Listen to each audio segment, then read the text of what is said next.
স্পেনের কাছে হেরে বিদায় রোনালদোর। ম্যাচ শেষে অবসরের কথা বলতে গিয়ে কেঁদে কেঁদে একই বললেন তিনি। দর্শক, ফুটবল বিশ্ব থেকে হয়তো চিরতরে নিভে গেল আরও একটি উজ্জ্বল নক্ষত্র। যে কান্না আমরা কোনোদিন দেখতে চাইনি, আজ সেই কান্নায় ভারী হয়ে উঠল পুরো স্টেডিয়ামের আকাশ বাতাস। স্পেনের কাছে হেরে বিশ্বকাপ থেকে বিদায় নেওয়ার পর মাঠের সবুজ ঘাসে মুখ থুবড়ে পড়ে অঝরে কাঁদলেন ক্রিশ্চিয়ানো রোনালদো। তার সেই বুক ফাটা চোখের জল যেন মুহূর্তেই ভিজিয়ে দিল গোটা বিশ্বের কোটি কোটি ফুটবল ভক্তের হৃদয়।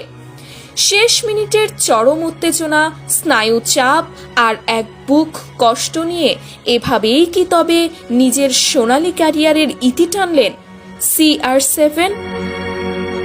ম্যাচ শেষে অবসরের কথা বলতে গিয়ে কান্নায় ভেঙে পড়ে পুরো বিশ্বকে কাঁদিয়ে ঠিক কি এমন বললেন এই লিজেন্ড?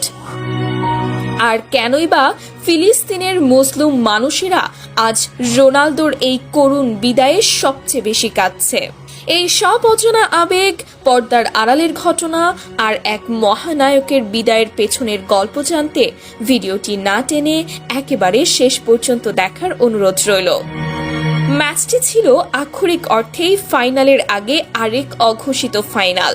স্টেডিয়ামের গ্যালারিতে তখন তিল ধারণের ঠাঁই নেই।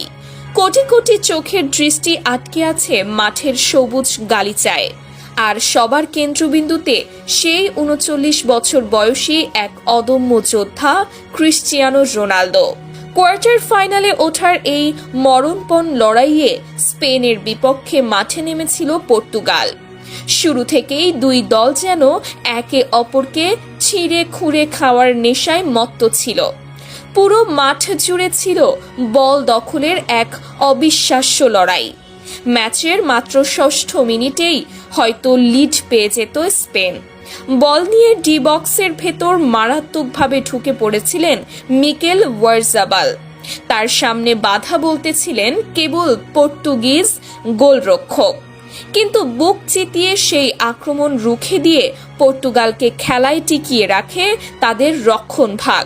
প্রথমার্ধে মুহুর্মুহু আক্রমণ আর পাল্টা আক্রমণে জমে ওঠে খেলা, যেন কেউ কাউকে এক চুলো ছাড় দিতে রাজি নয়।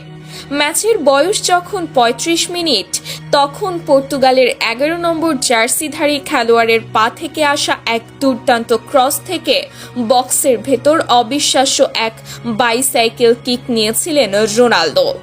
গ্যালারিতে বসা হাজারো দর্শক তখন গোলের